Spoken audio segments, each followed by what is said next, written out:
तो बेसिकली हम DV sir का तो इंटरव्यू ले ही रहे हैं, बट डीवी सर ने अपने लाइफ में और अपने एंटरप्रेन्योरशिप जर्नी में काफ़ी कुछ अपने ग्रैंडफादर, जिनको प्यार से दादू साहब भी बुलाते हैं, डॉक्टर पदम सिंह चौहान, उनसे काफ़ी सीखा है, क्योंकि वो खुद अपने टाइम के बहुत बड़े एंटरप्रेन्योर रहे हैं।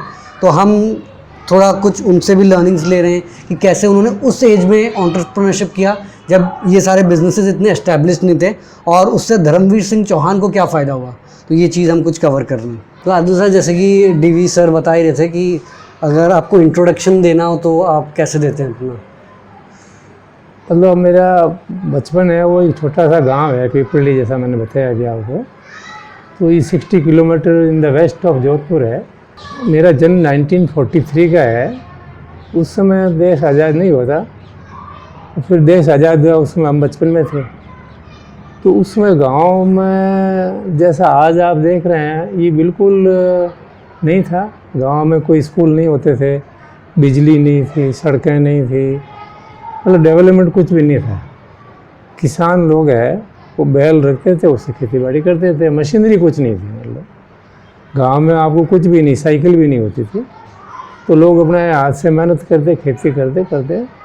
और ये एक्चुअल में रेनफॉल कम होती है इस एरिया में, बाड़मेर और जोधपुर के वेस्ट में। तो यहाँ का एवरेज रेनफॉल ही 13 इंच सालाना है। तो एक ही फसल होती है, वो खरीफ की फसल होती है, जिसमें बाजरा, ग्वार, मूंग, मोठ वगैरह ये होते हैं। रबी की फसल नहीं होती है, नो इरिगेशन एट ऑल। तो स्कूलें नहीं थी। फिर समय के साथ में हमें स्कूल जाने के लिए गांव से दूर एक गाँव धुंदरडा नाम का स्थान है, वो थोड़ा बड़ा गांव है। तो वहाँ पर उस समय एक प्राइमरी स्कूल थी, 5वीं तक बच्चों को पढ़ाते थे। तो आसपास के गांव के बच्चे जो आते थे वो पढ़ने जाते थे। गांव हमारा काफ़ी बड़ा है, मतलब अभी तो इसकी जनसंख्या गांव की करीब 3000 से ज़्यादा है, लेकिन उस समय भी थी काफ़ी। लेकिन बच्चे पढ़ने के लिए बहुत कम जाते थे। We were all 9 students who move to धुंदरडा। कल्चर नहीं था पढ़ाई का? पढ़ाई कल्चर था ही नहीं मतलब एक्चुअली में। और वहाँ से पैदल जाना 8 किलोमीटर, फिर 8 किलोमीटर वापस आना, अप डाउन मतलब होता था पढ़ने का। सुबह जल्दी उठ के निकल गए, स्कूल में पढ़े, जब छुट्टी हुई वापस आ गए। पैदल जाना, पैदल आना, कोई मतलब मीन्स ऑफ कम्युनिकेशन था ही नहीं। किसान अपने लिए रखते थे तो वो ऊँट है, घोड़े है, ऐसे रखते हैं, लेकिन वो कोई साधन नहीं था इसके लिए। तो वहाँ से स्कूलिंग का, एजुकेशन का बहुत कमज़ोर था, कुछ नहीं था।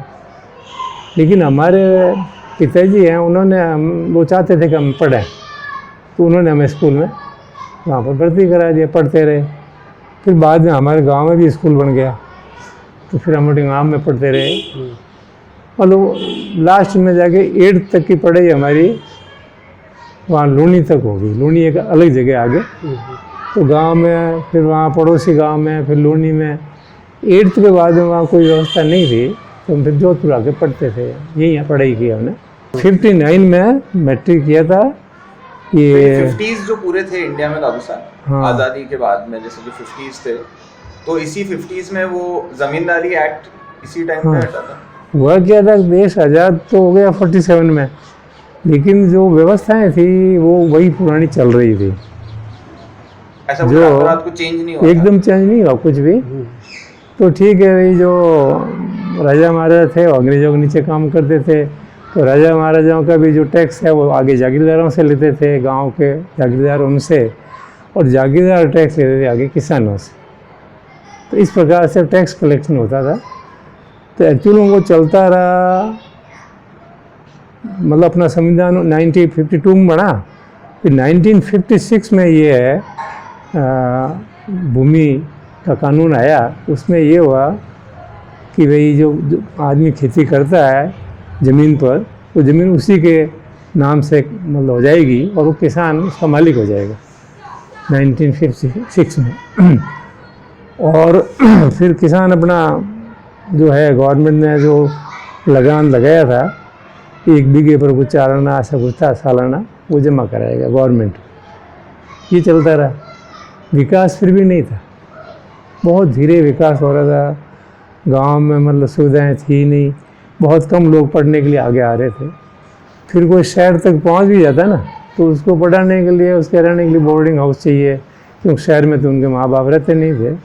तो हम लोग भी यहाँ पर एक बोर्डिंग हाउस था, अभी भी है, हनवत राजपूत हॉस्टल, वहाँ आके रहने लगे। और पास ही एक विद्यालय था, सुमेर पब्लिक स्कूल, वहाँ पढ़ने लगे। फिर ये 59 में मैट्रिक किया। उस समय ये सिस्टम नहीं था 10+2 का, तो 11th में है एक प्री यूनिवर्सिटी क्लासेज होती थी कॉलेज में, वहाँ से फिर 1 साल का कोर्स प्री यूनिवर्सिटी का होता था, वहीं से फिर बीए की डिग्री 3 साल की होती थी। तो यहाँ तक कि अपने यहाँ पर यूनिवर्सिटी भी नहीं थी उसमें, जोधपुर में। तो जोधपुर के जो कॉलेज थे, गवर्नमेंट कॉलेज, वो राजस्थान यूनिवर्सिटी के अंडर में आते थे, तो डिग्री हमें राजस्थान यूनिवर्सिटी से मिलती थी। तो बीए की डिग्री 63 में कर ली, फिर एमए 65 में किया, तब तक हमारे यहाँ पर यूनिवर्सिटी बन गई। तो एमए की डिग्री जोधपुर विश्वविद्यालय से मिली हमें। उस समय सर्विसेज के क्या, पढ़े लिखे लोग ही कम थे, तो सर्विस की प्रॉब्लम नहीं थी। जो साधारण सर्विस, उसमें आदमी चाहता भी टीचर बन जाए, पुलिस में भर्ती हो जाए, आर्मी में भर्ती हो जाए, या कोई बाबू लग जाए एलडीसी वगैरह, तो उसको मिल जाती थी सर्विस, ऐसी स्थिति थी। तो हमने एमए किया, तो उसमें हमारे यूनिवर्सिटी में यहाँ पर लेक्चरशिप के लिए या गवर्नमेंट कॉलेज में कोई तकलीफ नहीं थी। अरे आदमियों को बिना इंटरव्यू ही मेरिट के आधार पर मिल जाती थी। तो हमारा फर्स्ट एम्प्लॉयमेंट है, उन्होंने नीम का थाना गवर्नमेंट कॉलेज में किया था। लेकिन चूँकि मैं अपने अलग प्रकार से सोच रहा था कि मेरे छोटे ब्रदर हैं 4, उनको पढ़ाना है, खेती भी ठीक करनी है, तो मैं ये गवर्नमेंट जॉब में जाऊंगा तो ट्रांसफर्स होगी और ये घर का विकास नहीं कर पाऊंगा। ये सब समझ बचपन में, उसमें जिम्मेवारी आने से होती है। मैं अपने घर पर सबसे बड़ा लड़का था, मेरे 4 भाई छोटे हैं, 2 सिस्टर्स बड़ी थी, उनकी कोई एजुकेशन हुई नहीं। तो ये करके फिर हमने सोचा भी यहीं सर्विस होता अच्छा है। तो लकीली हमारे इसी यूनिवर्सिटी के अंदर ही मुझे अपॉइंटमेंट मिल गया उसी साल, और हम यहाँ जोधपुर विश्वविद्यालय भूगोल विभाग में लग गए टीचिंग में। फिर मैंने दूसरे अपने छोटे ब्रदर्स हैं, उनको लगे शिक्षा के लिए अपने पास रखा। अच्छा, एक बात और है, उसमें शादियाँ बहुत जल्दी होती थी, जिस तरह से आजकल शादी होती है मैच, वो नहीं था। तो मेरी शादी at the age of 18 when I was student of first year, तो मेरी शादी हो गई। तो मेरी वाइफ भी पढ़े लिखे नहीं थे, वो भी कोई थोड़ा मामूली, मतलब उसमें की 4वीं 5वीं क्लास थी। तो फिर मैंने क्या है कि एक दिमाग में बात में ये आई उसमें शुरू से ही कि विकास के लिए 2 चीज़ चाहिए। था तो छोटा ही मैं, ज़्यादा एज नहीं थी जब हमें किया, जब मेरी एज कोई 22 साल की थी। लेकिन गांव की स्थिति देखते हुए और ये परिवार की स्थिति देखते हुए मुझे लगा कि मुझे प्रोग्रेस करनी है अगर, तो मुझे 2 चीज़ करनी पड़ेगी। एक तो शिक्षा परिवार में, और दूसरा कमाई का साधन, मीन्स ऑफ अर्निंग। जब तक ये 2 चीज़ नहीं होगी तब तक कोई परिवार आगे नहीं बढ़ सकता। तो मीन्स ऑफ अर्निंग में तो उसमें एग्रीकल्चर था, जो कर रहे थे मेरे पिताजी वगैरह, हम भी करते थे। छुट्टियों में जाते थे हम भी, यही हल चलाते, बैलों के पीछे हल चलाना, काम करना, सब काम करते थे। ये नहीं था कि पढ़ाई कर रहे हैं या सर्विस कर रहे हैं, सब काम सब करते थे, पिताजी भी करते थे। तो ये काम करते करते, ये बच्चे छोटे ब्रदर्स थे, फिर वो मेरे पास पढ़ गए। पढ़ के फिर उनको सर्विस मिल गई। मेरे छोटा है वो रतन सिंह ग्राम सेवक बन गया, उससे छोटा एक भाई जो ज़्यादा नहीं पढ़ सका, उसने गांव में खेती संभाल ली। और 2 छोटे बच्चे थे वो मेरे पास साथ में रहे मेरे। वो एक तो बहुत अच्छी पोस्ट पर पहुँचे, वो बीएसएफ में भर्ती हो गए थे, और वो अभी आईजी की पोस्ट से रिटायर हुए बीएसएफ में। और दूसरे ब्रदर मेरे, उन्होंने लॉ कर लिया था, और लॉ करके उनकी पोस्ट भी मतलब बहुत अच्छी एडमिनिस्ट्रेटर के हिसाब से सर्विस थी, और वो भी अब रिटायर हो गए। अब रिटायर सभी हो गए मतलब। तो इस तरह से परिवार में शिक्षा और अर्निंग थी एग्रीकल्चर से, दूसरा सर्विस से। अब एग्रीकल्चर में क्या होता है, उसमें फिर कोई नई चीज़ थी नहीं, तो बाद में क्या है कि जो पहला बिजनेस था वो आपने एग्रीकल्चर में ही, एग्रीकल्चर में हमने शुरू किया इनकम बढ़ाने के लिए। तो उसमें ट्रैक्टर बहुत कम थे, मिलते ही नहीं थे। अगर आप ट्रैक्टर खरीदने जाओ तो ब्लैक बहुत था। ट्रैक्टर ब्लैक में मिलते थे? हाँ, मैसी फर्गूसन ट्रैक्टर था, उसकी कॉस्ट उसमें 22,000 थी, लेकिन उसकी ब्लैक थी 10,000 की। तो 32,000 में मैसी फर्गूसन ट्रैक्टर मिलता था। तो हमने एक थोड़ा पुराना ट्रैक्टर है वो वाला खरीद लिया, सेकंड हैंड 22,000 में खरीदा। और कब खरीदा था उसका? ये खरीदा था 60s में क्या था? मतलब ये आप देखो संवत 2025 में, संवत 2025 अभी है, संवत 2098। अच्छा, 98 और 73 इयर्स पहले। नहीं, 2025 में आपने खरीदा था? हाँ। और अभी है 2098। तो कितने साल हुए? इसमें 73 का डिफरेंस है। 70 एज उसमें क्या, वो सन कौन सा था? हाँ, वो हो गया अभी मेरे ख्याल 70 के आसपास 50 और 21 अभी तो, लेकिन also थोड़ा अर्ली हो गया ये तो दोस्तों। अभी नहीं भाई, मेरी एज थी करीब उसमें करीब 23-24 साल की। 20-24 साल थी। हाँ, और वो ये टाइम था मतलब अपने 67-68 का टाइम था मेरे ख्याल से। 60s में मतलब। संवत तो मैंने बताया, कैलकुलेशन कर रहा हूँ, यही आएगा। तो कोई ट्रैक्टर नहीं, एक ही ट्रैक्टर था पूरे गांव में।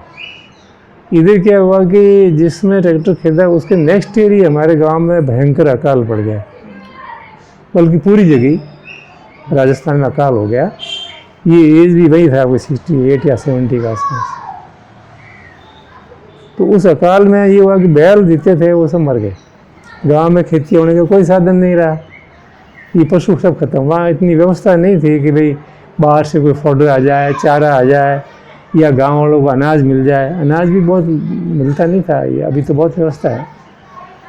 तो वो हमारे पिताजी ने कहा कि अपने पास ट्रैक्टर है, यदि वो भी हमने कहा कि लोन बैंकों से मिलता नहीं था, तो प्राइवेट जो है, जो होता है ना मनी लैंडिंग करते हैं, उनसे कुछ लोन लिया, ट्रैक्टर खरीदा जब।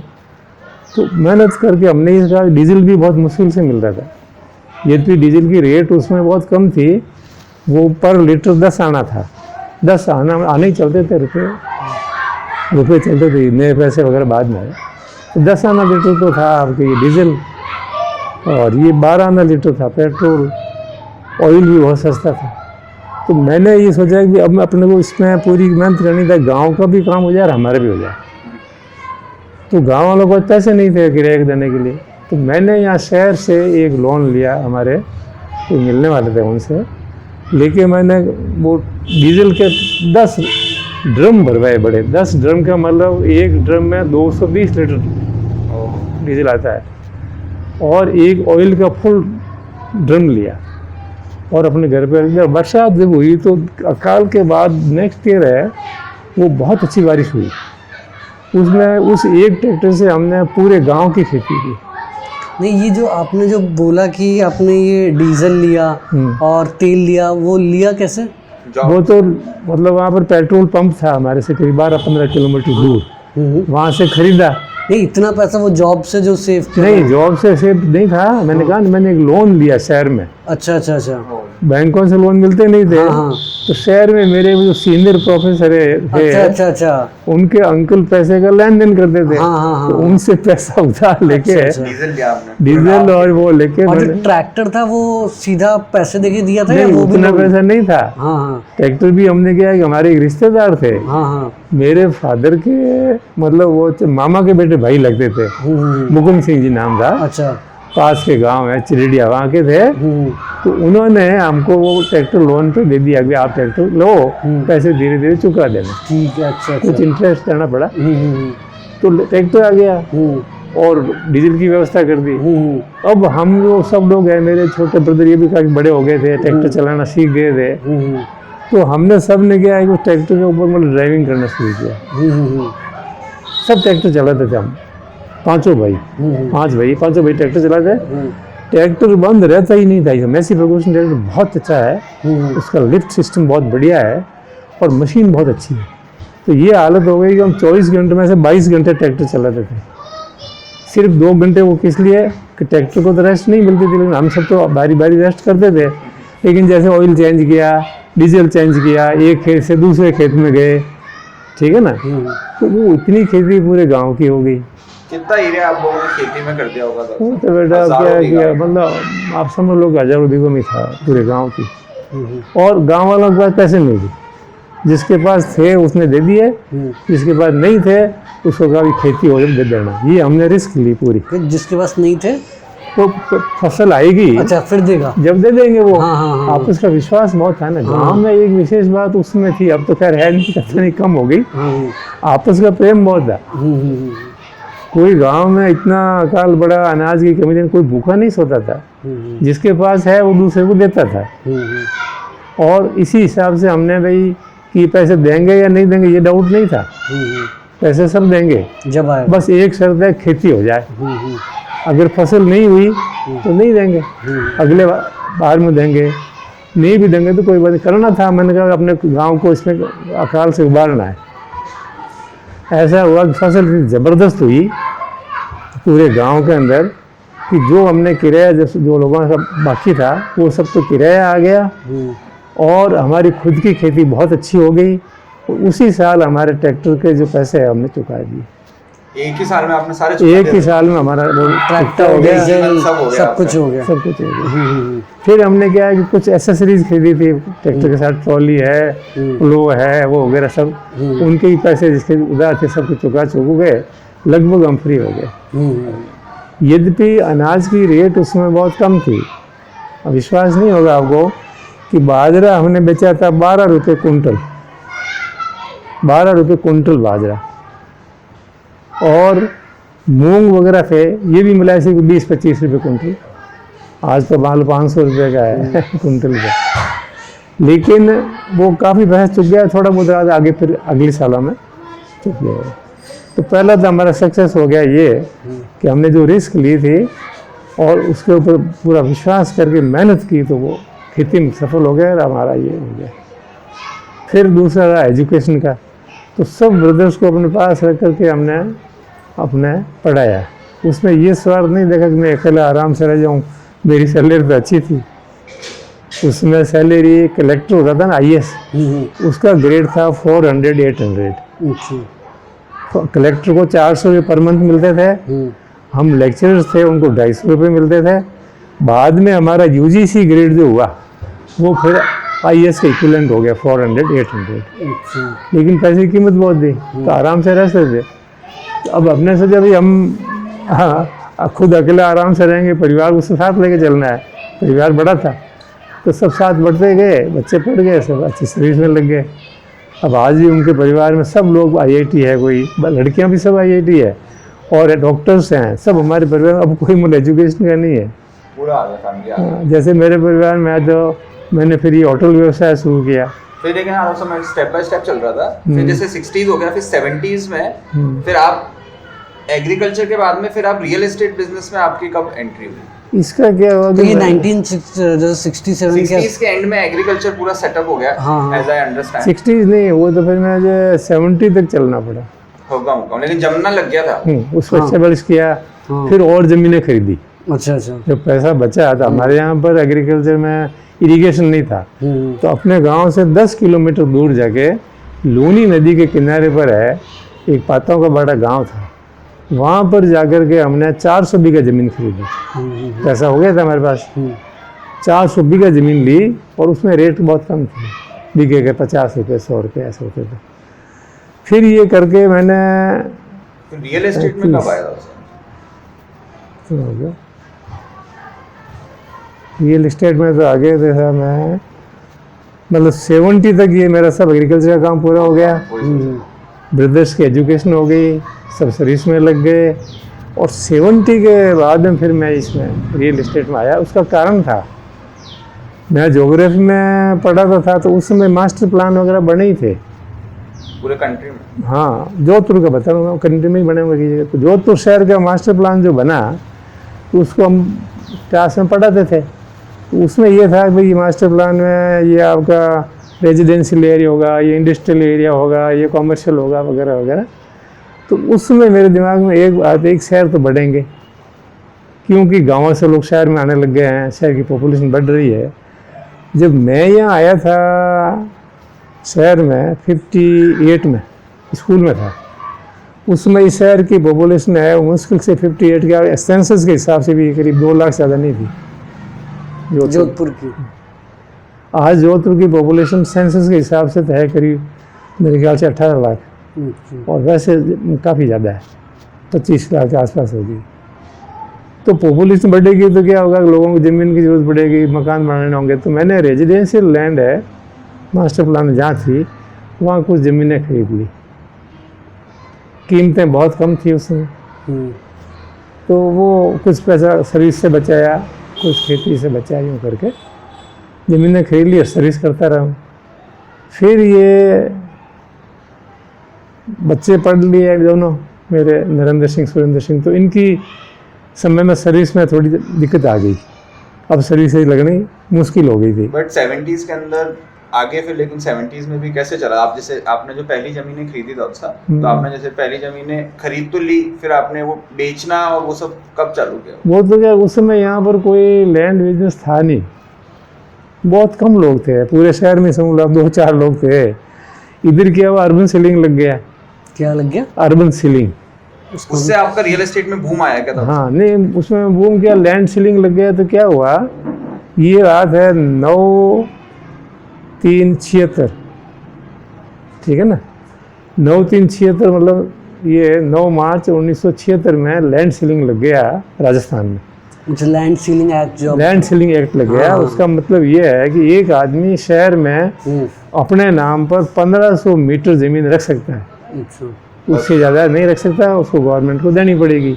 हाँ। और गवर्नमेंट का जो था पैसा, मुआवजा बोलते हैं, क्या बोलते हैं, कंपनसेशन था, वो था सिर्फ मतलब 5 रुपये स्क्वायर मीटर, ठीक है ना। तो उस समय क्या है कि ये बड़े बड़े राजा महाराजाओं की बड़ी बड़ी ज़मीनें थी और ये शहर के पास में एग्रीकल्चर लैंड थी, उसको ही अर्बन में आ गया, उसमें भी हो गया ये चक्कर। तो फिर क्या हुआ कि वो कुछ ज़मीनें यहाँ मैंने राजा महाराजाओं की भी ली, फिर उनका सीलिंग का केस है, वो ऑफिस में हम फाइट किया उसको, और उसको सीलिंग में कुछ उन्होंने दे रखे थे कि इसके ऊपर आपको इतनी छूट मिलेगी, जिसमें स्पेशली था कि एक टांका बना हुआ है ज़मीन पर तो उस पर आपको 500 मीटर छूट हो जाएगी। ये कोई मकान बना हुआ है छोटा मोटा जो भी, उससे 500 मीटर मिल जाएगी। ये कुछ छूट के जो फ़ायदे थे वो लेते हुए काफ़ी ज़मीन बच गई। सिस्टम में आपने ढूंढा, सिस्टम में वकील किया। अच्छा, तो आपने राजाओं की बेसिकली मदद करी? मदद क्या, मतलब उन्होंने उनकी मदद भी की और उनसे जो ज़मीनें मैंने खरीदी ना, हाँ, तो उनको मैंने अच्छा पैसा दिया। अच्छा, जैसे वहाँ जो सरकार उनको जितना थी उससे ज़्यादा आपने? बहुत ज़्यादा। अच्छा अच्छा। जैसे मैंने होटल वाली ज़मीन है, ये खरीदी थी 88 में खरीदी। हाँ, तो लेकिन बहुत फिर बाद की बात है। स्टेप बाय तो उसमें भी जैसे मान लो मार्केट रेट बढ़ता बढ़ता कि 300-350 रुपये स्क्वायर यार्ड हो गया। आज जैसे भी 1 लाख रुपये स्क्वायर यार्ड है यहाँ रेट, उसमें 350 था। तो अब क्या हुआ कि जो मेरा यहाँ रॉयल फैमिली में वगैरह में थोड़ा अच्छा जान पहचान हुई, विश्वास हुआ, और दूसरा कोई करने वाला था नहीं, तो उनसे कुछ ज़मीनें खरीदी तो उनको पैसे मुझे पूरे नहीं देने पड़े। ये मुझे मतलब अपनी अच्छाई का भला, वो क्रेडिट क्या बोलते हैं, या क्रेडिबिलिटी, रेपुटेशन, हाँ, उसके ऊपर मुझे, जैसे ये मैंने यहाँ पर एक बहुत बड़ा अजीत भवन है, जैनेस थे, इनकी जैन्स के इनके रिश्तेदारी है, तो इनकी बहुत बड़ी ज़मीन है अपोजिट टू सर्किट हाउस, तो उसमें वो सीलिंग में आ गई थी। तो वो देखा भाई अब क्या करें, तो उनसे मैंने ज़मीन खरीदी। वो ज़मीन तो बहुत ज़्यादा थी, 22,000 स्क्वायर यार्ड थी, लंबी चौड़ी ज़मीन, लेकिन एडवांस मैंने थोड़े पैसे देके उनसे तय कर लिया। अच्छा, यहाँ तक कि हम आपस में एग्रीमेंट भी नहीं लिखते थे, इतना विश्वास था उनका हमारा आपस का। अच्छा, एग्रीमेंट भी नहीं लिखते? कुछ नहीं था, विश्वास था, और विश्वास बाद में दे देंगे। हाँ, विश्वास पे सब चलता था और चल रहा हमारा तो। फिर उसको गवर्नमेंट में सीलिंग केस हो रहा है, वो यहाँ नहीं निपटा, फिर राजस्थान सरकार से निपटाया, फिर उसके प्लॉट वगैरह बनाए, फिर बेचे, तो उसमें अच्छा प्रॉफिट आ गया। फिर तो पैसे की दिक्कत नहीं आई मुझे। मतलब उसके बाद से तो फिर आपने फिर पैसे तो बहुत कमाए आपने? पैसे आए, खूब आए पैसे। तो जितने 80s चालू होते होते आप शहर के मतलब अच्छे पैसे वाले लोगों में आने लग गए। बस उसमें क्या है कि मैंने ये होटल एक बना दिया, फिर मैंने यहाँ पर एक बड़ी ज़मीन, वो एनसीसी भवन जहाँ देखने गए थे ना, नहीं तो अपन 90s में जा रहे हैं सर, तो जो 80s का पीरियड था, 80s का बहुत अच्छा था। 80s के अंदर आपका बहुत अच्छा बूम आपने अपने करियर में। 80s मतलब डॉक्टर जैसे आप 43 का आप बता रहे हो, तो वो आपका भी मतलब प्राइम एज जो आपके 35 से 50 वाली जो एज है उस एज में क्या है कि जैसे मैंने अपने बच्चों की शादियां कर ली, बीवी के फादर की, इनके अंकल की, फिर अपने गांव में मकान बना लिया, फिर शहर में मकान बनाया। ये मकान मैं 85 में ख़रीदा था। हाँ, वो 80s वाला जो है आपका 85 में मकान खरीद लिया था मैंने। ऐसे ही मैंने किया, वहाँ पावटा में कोई मकान बना लिया, मतलब काफ़ी मकान बना लिया शहर में। और बाद में तो फिर मैंने जयपुर में भी मकान खरीद लिया। अभी जयपुर में भी है अपने 4-5 मकान, वहाँ भी खरीद लिए।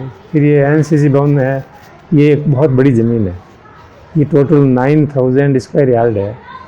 ये खरीद के इसके अंदर पुरानी कोठी है ना, उसको हेरिटेज में कन्वर्ट करा लिया।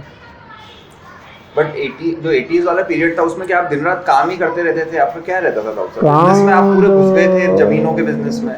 मतलब ऐसा है कि उस तो समय तब आप लेक्चरर थे कि या तब तक नहीं, मैंने सर्विस नहीं छोड़ी कभी। अच्छा। मैंने पूरा करके सर्विस 7 नहीं 2003 में रिटायर हुआ मैं। 2003 अच्छा, पूरा रिटायर ही हुए, मतलब छोड़ ही नहीं कर? नहीं छोड़ी बिल्कुल। अच्छा, मैंने सर्विस की 38 ईयर्स। अच्छा अच्छा। बच्चों को फिर होटल खोल के, ये होटल बनाया था मैं 92 में। तो ये तो अपने होटल बिजनेस संभालने लग गए, मैं अपनी सर्विस करता रहा। और पास में क्या है कि ये आजकल का जैसे बिजनेस होता है ना, ऐसा नहीं था, कोई व्यवस्थित हो ऐसा वगैरह हो, ऐसा नहीं था। ज़मीन खरीद ली, बेच दी, कर दी, कोई ऑफिस या ऐसे वैसे कुछ नहीं थे। या जैसे कोई प्लॉट है जो आजकल करते हैं, जैसे कॉलोनी काट दी, ये कर दिया, वो जैसे कर मैंने दिया। तो होटल के बाद तो बिजनेस देखा है कि अपन ऑफिस में बैठते हो, आप 9 to 5 या जो भी है, आप दिन में बैठते हो, लोग आते हैं, मिलते हैं, आपकी डीलिंग होती है। बस बट जो वही। 80s का पीरियड था, उसमें आपका बिजनेस कैसे चलता था? बिजनेस तो आप खरीदते, कितना एक्टिविटी रहती थी? आप खरीदते रहते थे, इधर उधर ट्रैवल मतलब कोई ज़्यादा नहीं थी, मतलब साल में और आपकी टीम में तब आपके साथ में वो कुछ आपके लोग दूसरे हमारे partner साथ जुड़ गए, मेरे स्टूडेंट थे कुछ, 1-2 कोई और थे, 5-4 लोग आगे जुड़ गए थे। तो काम तो वो कर लेते थे मौके का, ज़मीन खरीदी, इसका नाप कराया, सर्वे किया, प्लॉट काट दिए, बेच दिए। मेरा वैसा काम नहीं था। मेरा था भाई कि मेरे नाम से ज़मीन मिल जाती थी और वो बेच बाच देते थे, प्रॉफिट होता है वो मैं इक्वल प्रॉफिट डिवाइड करता था, मैं ज़्यादा नहीं लेता था, उनको उससे बराबर देता था।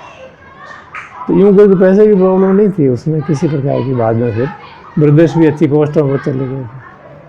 और doctor sir, if you don't mind, मतलब जैसे जो आपकी बिजनेस लर्निंग्स रही 80s वाली या जो भी है, और क्योंकि मतलब कि हम लोगों ने आजकल यही सुनते हैं ना कि भाई लिबरलाइजेशन के बाद में बिजनेस हुआ है या जो भी है, तो उससे पहले भी आप लोग बिजनेस कैसे ना कैसे ये लाइसेंस राज वगैरह इसमें वो तो क्या है कि मेरा तो कोई ऐसा व्यवस्थित तो था नहीं, कोई लाइसेंस लेना करना कुछ नहीं था। ज़मीन खरीद ली, बेच दी। अब ये मैं बताऊँ आपको कि एजुकेशन वाला मसला जो था ना, तो फिर भी मेरा मन है वो पूरा संतुष्ट नहीं था। तो इसलिए मैंने फिर अपने बच्चों को तो एजुकेशन यहीं दिलाई, फिर इनकी सबकी एजुकेशन के लिए फिर मैंने अच्छे इंस्टीट्यूट खोजे। जैसे मेयो में मैंने रजिस्ट्रेशन कराया इनका। हमारे पैदा होते ही आपने दून स्कूल और मेयो सब फॉर्म दून स्कूल के और मेयो का रजिस्ट्रेशन करा दिया। मतलब 2 लड़के तो मेरे, इन छोटे वाले बच्चे के हैं वो, और इनका दोनों ब्रदर एंड सिस्टर, ये दोनों इनका करा दिया। अब ये फिर वहाँ मेयो में नहीं जाके यहाँ वहाँ चले गए अपने पिलंग, और बाकी 2 वो मेयो में पढ़ते रहे। फिर मेयो से उन्होंने 12th किया। फिर एक चला गया होटल मैनेजमेंट के लिए स्विट्ज़रलैंड, उसने वहाँ 3.5 साल पढ़ाई की। दूसरा है वो चला गया आपके बेंगलोर, क्राइस्ट में, वहाँ से उसने BCom किया।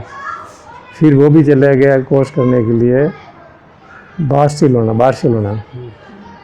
और धर्मवीर अपना IIT करके, और ये फिर IIM में चला गया, फिर इसने खुद की कंपनी शुरू कर दी। तो मतलब कि एजुकेशन का मेरा शुरू से बहुत ज़्यादा था। तो ये बच्चे सब पढ़ गए अच्छे।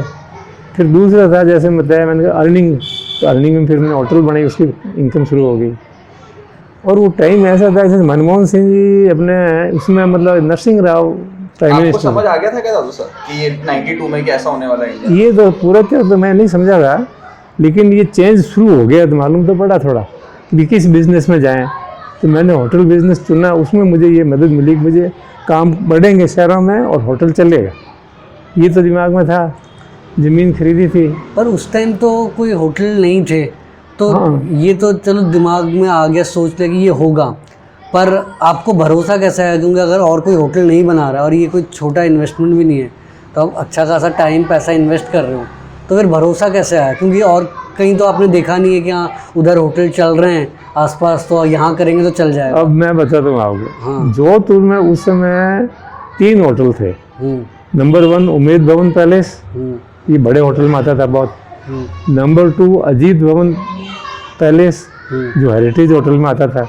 और नंबर 3 पोलो पैलेस, वो भी बहुत बड़ा होटल है, अभी रास्ते में ही है। तो ये 3 बड़े होटल थे। 2 स्टार 3 स्टार कैटेगरी का होटल दो तो था ही नहीं। तो ये मुझे था कि अगर कोई आदमी आएगा बिजनेसमैन या सर्विस क्लास तो वो रुकेगा कहीं ना कहीं तो। और उस समय पहले ट्रेंड ये था कि आदमी आते थे अपने रिश्तेदार यहाँ रुक गए, कहीं रुक गए, बिजनेस था ही नहीं कुछ भी। तो ये नरसिंहा राव आए, फिर फाइनेंस मिनिस्टर ये मनमोहन सिंह जी बने और इन्होंने फिर ये शुरू किया, ठीक है ना सर। तो बीच में हालत तो आप कल देखा ही होगा, बताया था उन्होंने कल ही, कल ही एनिवर्सरी थी ना, यूनिवर्सिटी थी 30वीं शायद।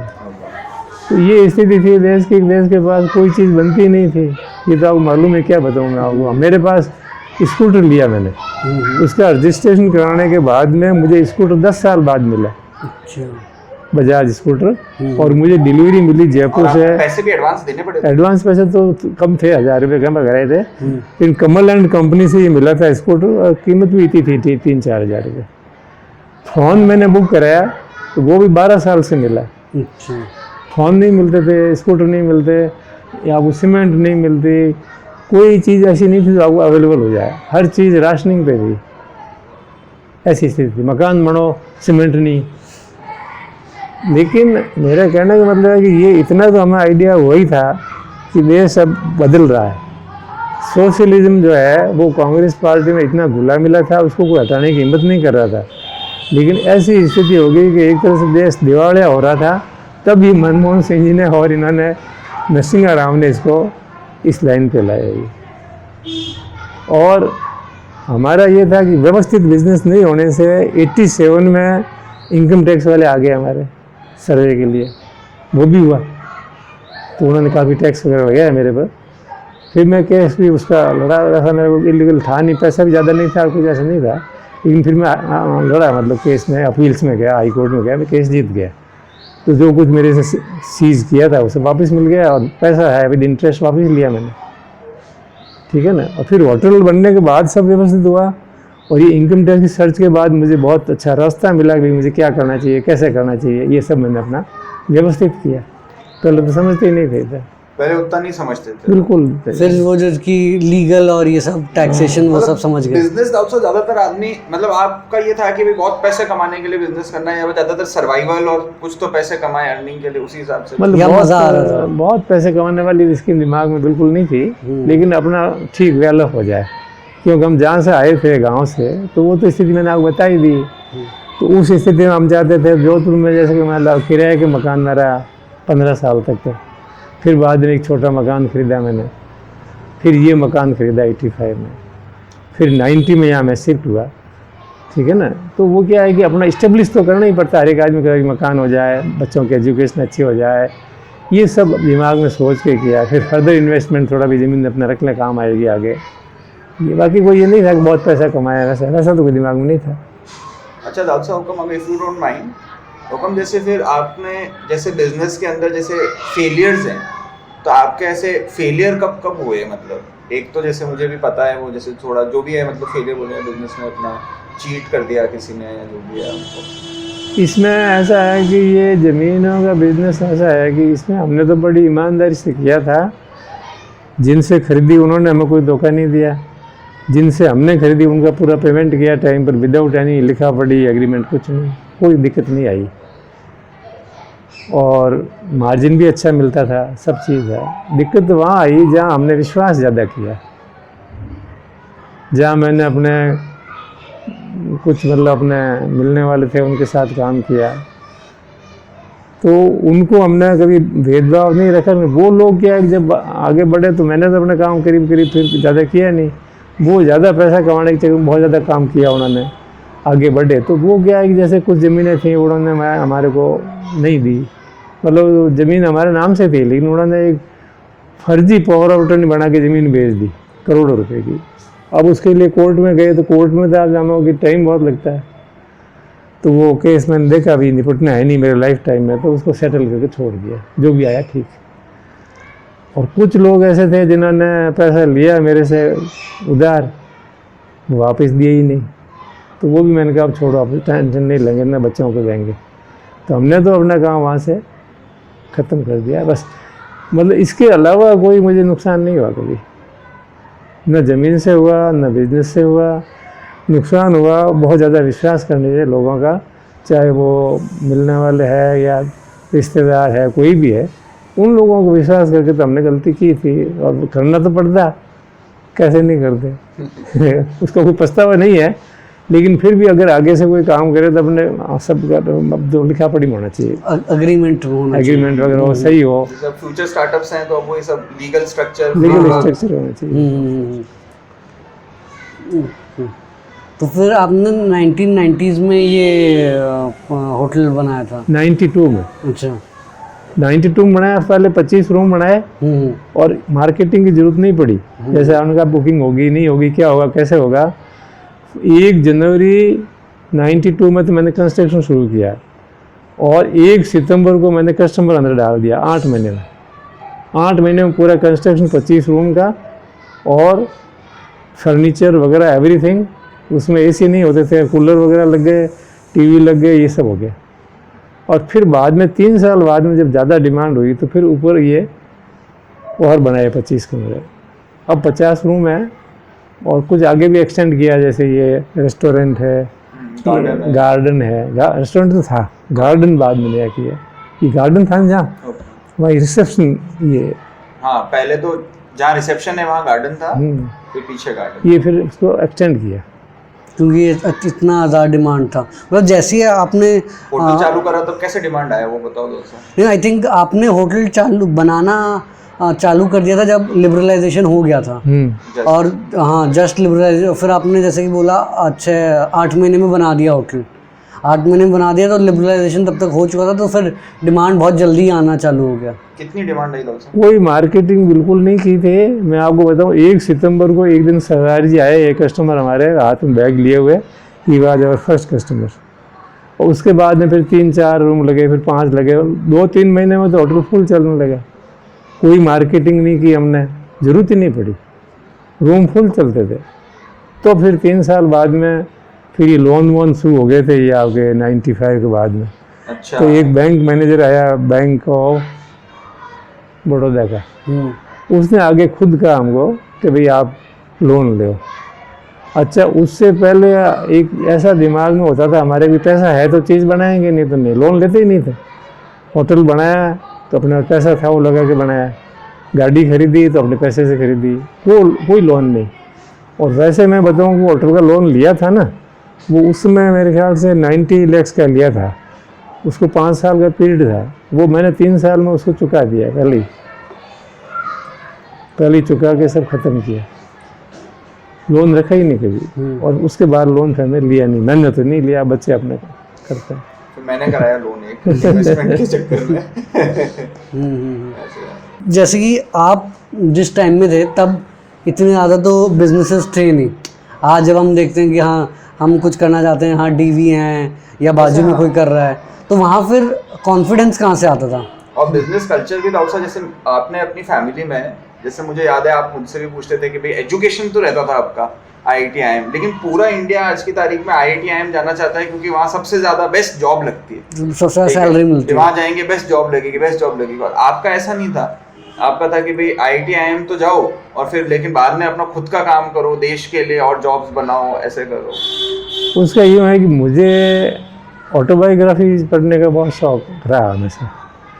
तो मैंने टाटा हो, चाहे बिरला हो, चाहे ये जितने भी ना इंडस्ट्रियलिस्ट, इनकी ऑटोबायोग्राफीज मैंने काफ़ी पढ़ी।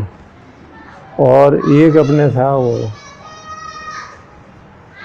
गुरुचरण दास, जो अभी भी है, वो आपके इनका अखबार है, देता एडिटर है, मतलब उसके लेख आते रहते हैं। गुरुचरण दास की भी एक किताब पढ़ी थी मैंने, उसमें ये बताया था गुरुचरण दास क्या है कि एक्चुअली में ये कंपनी होती है विक्स कंपनी, उसमें वो सर्विस की उसने। फिर उसने कहा था कि ये सर्विस काफ़ी की, अच्छा था, फिर उसने सर्विस छोड़ी और फिर अपना कुछ ये शुरू किया।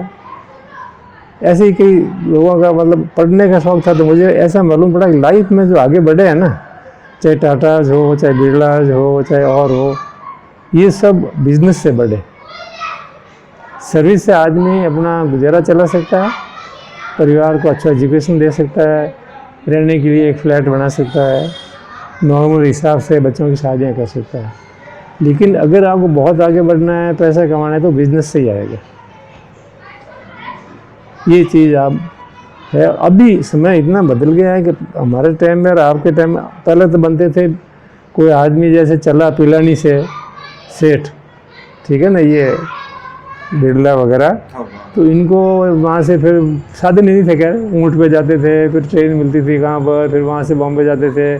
फिर बॉम्बे में इनका JNU का एक बना हुआ था, जहाँ रह के खाना खाते, साथ में बिज़नेस करते, उनको बिज़नेस का सहयोग करते वहाँ के लोग समाज में। फिर वो कलकत्ता गए, फिर कलकत्ता जाकर उन्होंने रुई का बिज़नेस किया चाइना के साथ, फिर अफीम का बिज़नेस किया। यूँ करते करते ये बढ़ता, तो एक फैमिली को बढ़ने में कम से कम 5 पीढ़ी लगती थी, मतलब कम से कम 50 साल।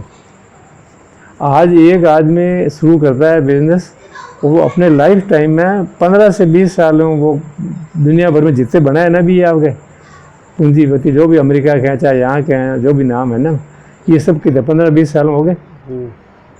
हाँ, ठीक है ना। और आप भी बन सकते हो सभी, क्योंकि यहाँ तो पैसा बनता है हवा में। स्टार्टअप को दादू सर से हो जाता है। हाँ, इसलिए मैं कहता हूँ कि हवा में पैसा बनाना है ना, वो तो बनाओ, लेकिन कुछ जमीन पे भी होना चाहिए। हाँ, क्यों, हवा वाला पैसा कह रहा हवा में चला जाता है। हाँ, हाँ, अभी आपको बताऊँ, जैसे वो हुआ था उसका, किसका जो बिका था, उन्होंने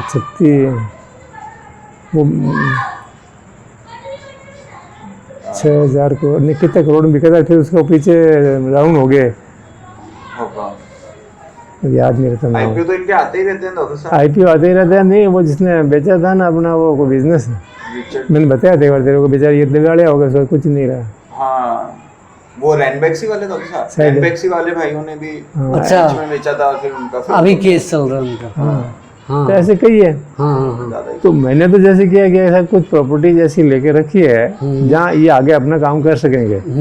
जैसे पुष्कर में मेरे अच्छा फार्म है, तो वहाँ पर ये मतलब क्या है कि अपना होटल या रेस्टोरेंट या रिजॉर्ट बना सकते हैं।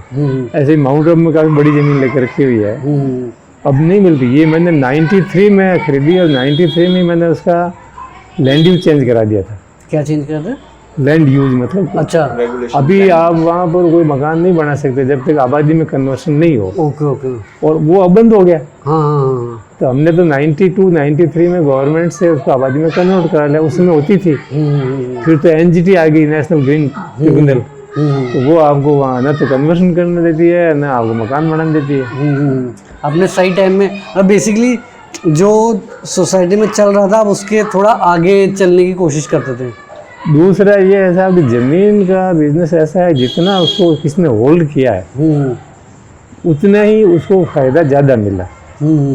अगर किसी ने पैसा आया और खर्च कर दिया तो वो तो चला गया। हाँ, हमने क्या है कि खर्चा तो कुछ गया ही नहीं, रहने के लिए मकान है, गाड़ी वगैरह ये है, बाकी कोई खर्चा खास है नहीं। हमारा रहन सहन बड़ा साधारण है, ठीक है ना। आप ऐसे रईसी से नहीं रहे दादू सर? नहीं, बिल्कुल नहीं रहा मैं तो अभी भी नहीं रहता। मेरी आवश्यकताएं बहुत कम है, पहले भी बहुत कम थी, अब भी बहुत कम है। परिवार में बिल्कुल अपन साधारण रहते हैं, साधारण खान पान, साधारण रहना, कोई ये फैशन वैशन अंड कुछ नहीं है। तो खर्चा बहुत कम है। मेरा खर्चा तो पहले पेंशन से चलता था, सैलरी से, और अभी मेरा खर्चा मेरी पेंशन से चल जाता है। मैं कभी पैसा लेता ही नहीं हूँ अपनी प्रॉपर्टी से, जो दे दी वो दे दी सब। ये बट वहाँ पे आपको ये समझ आता है कि पैसे हमको कमाने के लिए बिजनेस करना पड़ेगा, तो तब उस टाइम में लोग कर नहीं रहे थे, तो आप अकेले ये सब करते थे, तो कोई सपोर्ट तो था नहीं, तो कैसे करते थे? तो ये तो जैसे हमको आइडिया समझ ही कैसे आया आपको दादू? अरे आइडिया बहुत लोगों के आते हैं ये करेंगे, बट एंड में तो कोई साथी मिलता नहीं है, तो अकेले ही जाके करना पड़ता है, तो वो भरोसा कैसे आता है? नहीं, उस समय कुछ लोग यहाँ आए थे जयपुर से, जैसे हाउसिंग सोसाइटी वाले, तो उनका काम मैंने देखा था। जैसे नवीन गृह निर्माण सहकारी समिति आए थे, तो उनके ऑफिस वगैरह जाते थे, उनसे अच्छा आना जाना था। इसी प्रकार से कुछ मिलने वाले थे, तो हमने वो ज़मीन मिल के भी साथ खरीदी थी। लेकिन ज़्यादातर तो हमने उस बिज़नेस को बिज़नेस नहीं मतलब यूँ किया, ले लिया, प्रॉफिट आया दे दिया, कुछ रख लिया ऐसे। मेन बिजनेस मेरा कोई ऐसा नहीं रहा। ये है कि भाई ज़मीन में रखने से फ़ायदा होता है। आज जो चीज़ जो मैंने ख़रीदी माउंट आबू में मान लो 93 में, अब उसकी वैल्यू आज है ना 350 रुपये में, तो उसमें मैंने कुछ बेच दी थी, अभी वहाँ कम से कम 10 से 15 हज़ार रुपये स्क्वायर यार्ड है, तो इतनी वैल्यू बढ़ गई। ऐसे ही पुष्कर में ऐसे ही यहाँ है, तो वैल्यू बढ़ने से आपको फ़ायदा मिलता है। अच्छा एसेट अगर होल्ड कर लो, चाहे शेयर है चाहे आज उस टाइम पे बिटकॉइन जो है हाँ, आजकल जैसे हम ये नई क्रिप्टो या शेयर्स हो गया, स्टॉक, ये सब खरीदते हैं, उस टाइम में लैंड था। बात ये है साहब कि ये भी आपके जो है ना शेयर्स कभी डाउन हो जाते हैं बहुत ज़्यादा, हाँ तो उसमें कुछ नहीं मिलता। हाँ, वो जीरो लेकिन ज़मीन है ना, वो है वो इतना कभी हो ही नहीं सकता कि जीरो हो जाए। हाँ कि जीरो हो जाए। आपने शहर के पास ज़मीन ली है, हाँ, चाहे एग्रीकल्चर लैंड ली है, उसका जीरो कभी नहीं हुआ। मैंने एग्रीकल्चर लैंड भी बहुत खरीदी अच्छा, और कई फार्म डेवलप किया अच्छे, अभी भी है वो। लेकिन तो ये सब आप अपने सर्विस के साथ ही कर लेते हैं? सर्विस के साथ ही। हाँ, आजकल जैसा कि सब छोड़ के लोग बिजनेस। सर्विस तो क्या है साहब, एक टीचिंग जॉब ऐसा है कि उसमें बहुत कम होता है। हाँ हाँ, काम कम होता है, ज़्यादा होता नहीं है, और फिर ये सब दिन का काम तो था नहीं। ये तो आपने एक चीज़ ले ली, उसको दे दी, कर दी, तो उसमें कोई ऑल टाइम बिजी रहने वाला काम नहीं था। डील्स कट करने वाला ज़्यादा है। हाँ, बट वो ज्योग्राफी पढ़ने से आपको काफ़ी फायदा हुआ, आपको समझ आए कि ये अब धीरे धीरे ऐसे आने वाला है मास्टर प्लान। हाँ, अभी भी भाई मैं तो ये कहता हूँ, आप पैसा वहाँ लगाओ जहाँ पैसा बढ़े। अब जैसे गाड़ी खरीदते हैं, तो आज गाड़ी खरीदी आपने 40 लाख की, और 2 साल बाद बेचोगे तो उसको 20 लाख हो जाएंगे। शोरूम से निकलते ही 5-10 लाख टूट जाए। हाँ, तो मेरा कहने का मतलब है कि आपको आवश्यकता हो तो आप चीज़ खरीदो, नहीं आवश्यकता है ना तो आप ज़मीन में डाल दो, वो माइनस में नहीं जाएगा। तो आपने जब डीवी सर का जो ऑस्ट्रेलिया ये सब देखा, तो आपको कैसा लगा? क्योंकि ये पूरा अलग बिजनेस कर रहे हैं जिसमें मोस्टली ये लैंड नहीं कर रहे हैं, मतलब ये हेल्प कर रहे हैं, लैंड किसी और की होती है बट ये हेल्प कर रहे हैं।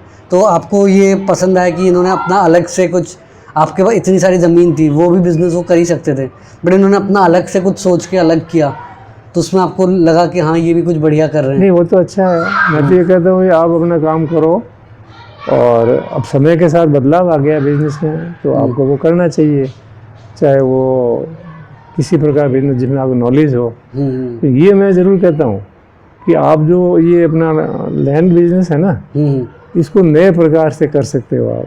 जैसे अब पुष्कर में आपने जैसे हाउसिंग कर दिया, तो वहाँ आपने जैसे मान लो 100 मकान बनाए, तो 100 मकान बनाए तो वो आपका तरीका जो है वो ये एक बाई बैक सिस्टम वगैरह। तो आपने लोगों से पैसा लिया, उसको मकान बना के दिया, तो पहले तो आपको ज़मीन के पैसे मिल ही जाते हैं, फिर मकान का कंस्ट्रक्शन कराया, कुछ उसमें मिल जाते हैं, फिर उनको मकान दे दिया, फिर उनको ये कहा भाई हम आपका चलाएंगे रिजॉर्ट यहाँ पर, उसमें आपको किराया भी दे देंगे वापस साल में इतने दिन तक। तो वो सब सिस्टम नया है, उसमें चलेगा।